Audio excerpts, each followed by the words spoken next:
Professores passam muito por isso, né? E o aluno pergunta: professor, para que serve a história? Qual é a finalidade da história? E a história não é algo superficial. Ela, enquanto disciplina que ordena todos os conteúdos que a gente trabalha, ela é extremamente profunda. A história estuda a ação do homem no tempo. Aqui a gente tem uma mudança gigantesca e fundamental que vai pavimentar o surgimento de diversos novos filósofos.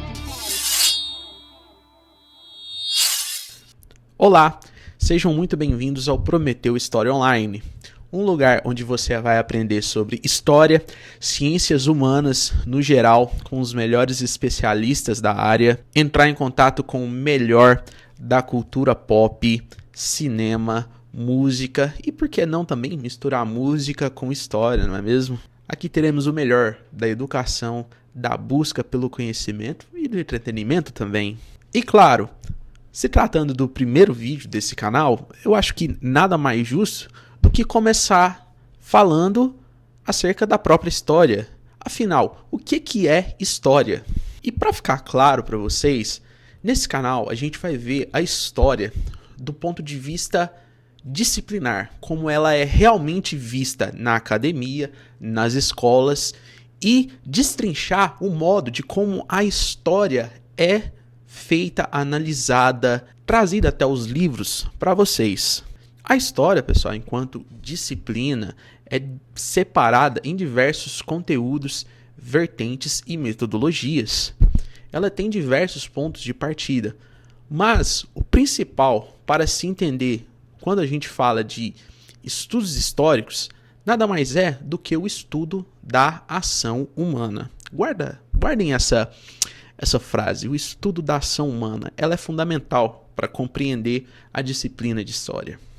E é importante destacar, pessoal, que a história tem um papel fundamental na sociedade, porque é comum, às vezes, professores passam muito por isso, né? De estar, às vezes, na sala de aula e o aluno pergunta: professor, para que serve a história? Qual é a finalidade da história? Até muitas das vezes pessoas desavisadas ou sem muita instrução fala esse tipo de coisa ou questiona esse tipo de coisa. Mas a verdade é que a resposta acerca da utilidade, por assim dizer, e do papel da história na sociedade é de uma profundidade tamanha que é difícil organizar em palavras e apresentar em forma de síntese para essas pessoas, entende? Mark Bloch vai dizer que a história tem um papel ordenador fundamental, especialmente no Ocidente, muito ligado à religiosidade, onde o humano busca, na linhagem histórica, encontrar pertencimento, encontrar motivos para sua própria existência no presente, isto é, por que eu estou aqui? De onde eu vim? Quais as razões que ordenam a sociedade à minha volta?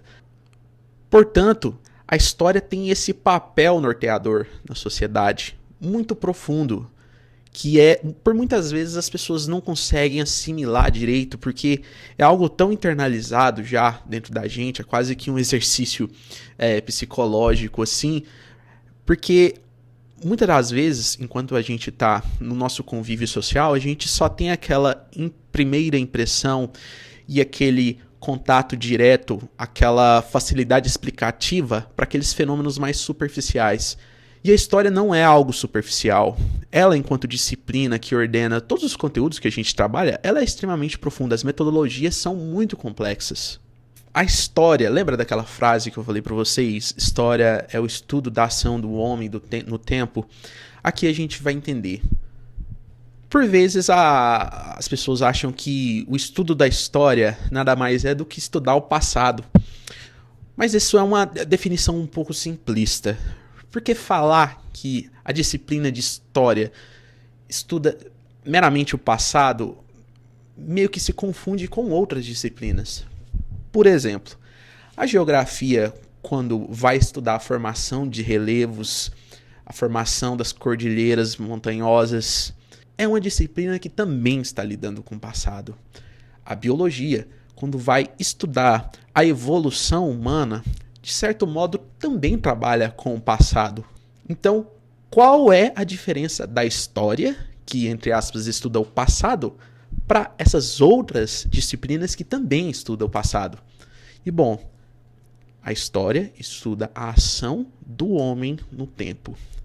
A partir do momento em que o homem passou a alterar as estruturas sociais de seu tempo, a partir daí a história começa a atuar enquanto disciplina. O homem, desde as eras mais primitivas, passando para as primeiras civilizações mais avançadas, produziu documentação, produziu um ordenamento social que encontrou capilaridade na cultura e perpassou durante os anos. A disciplina histórica estuda esses meandros sociais, essa ação humana que altera as estruturas fundamentais da sociedade e encontra capilaridade em todos os nossos meios sociais. E quando a gente passa a olhar para a história com esse ponto de vista, com essa noção clara do que é a disciplina histórica, as coisas começam a fazer mais sentido. Ora, estruturas sociais. Vamos olhar a nossa sociedade hoje. O Brasil. De onde que o Brasil veio? Quais as conjunturas sociais que promoveram as expedições, as navegações que fizeram os europeus chegarem até o Brasil? Ora, quais foram os meandres sociais, as estruturas sociais, os acontecimentos que promoveram o comércio e o tráfico negreiro entre África e Europa, no qual teve um impacto profundo também no Brasil e na nossa história formadora, que se reflete até hoje nas nossas atualidades, nos nossos problemas cotidianos, nos nossos dramas sociais. Percebem? Então, perceba que a história tem um fio que vai desde o começo dessas relações sociais, aqui, claro, falando de Brasil, né? Da alteração dessas estruturas sociais que perpassam aqui toda a contemporaneidade e desembocam na nossa realidade de 2025. Ora, tudo isso é história. Não à toa, quando a gente está na sala de aula, quando a gente está na academia, quando a gente lê um paper, um livro, um artigo, a gente vê um historiador falando de algo da atualidade, 2025, algo que aconteceu ano passado, 2 anos atrás, 10 anos atrás. Sim, o historiador fala das atualidades, porque as atualidades estão conectadas na linhagem histórica, nas estruturas do tempo. Ela está conectada nas estruturas do tempo que diz respeito ao trabalho do historiador e as metodologias que lidam com essa problemática. Até mesmo um filósofo chamado Paul Ricoeur vai dizer que todas as sociedades já estudadas têm o fenômeno da narrativa entranhado nela como um fenômeno ordenador também. E não necessariamente se trata da história verdadeira, mas de uma narrativa mesmo, um mito, a religião, as lendas, também aquela história do fato ocorrido documentado. Mas a narrativa está lá presente. E no nosso caso, em sociedades contemporâneas, a história é fundamental para a gente, para compreender não apenas as nossas problemáticas atuais, mas ser um elemento norteador nosso na linhagem do tempo. Mas nem sempre a história foi vista como uma disciplina, do sentido de, olha, isso aqui é uma ciência, eu tenho que organizar metodologias e encontrar caminhos de escrever algo que faça sentido e que seja consistente dentro das metodologias científicas da história. Nem sempre foi assim. Antes do século XVIII, a história era vista como um elemento literário, não necessariamente aquela visão de, olha, isso ocorreu de fato e existem documentos para provar, eu tenho métodos para provar. Não, a história era mesclada à literatura, a elementos míticos. E no século XVIII, Voltaire foi um dos primeiros filósofos a entender que a história tem esse potencial de dizer a verdade, esse potencial de ser uma disciplina, de ser um campo que transcende a literatura. porque a razão humana consegue fazer esse desvínculo. Perceba que isso é algo, essa vertente iluminista começa a transpor a história para um novo status, tirando ela da literatura. E isso é, do ponto de vista historiográfico, isso é quase que uma revolução, podemos assim dizer. Porque a partir de então, os filósofos passam a pensar a história de um modo diferente do que um mero campo literário.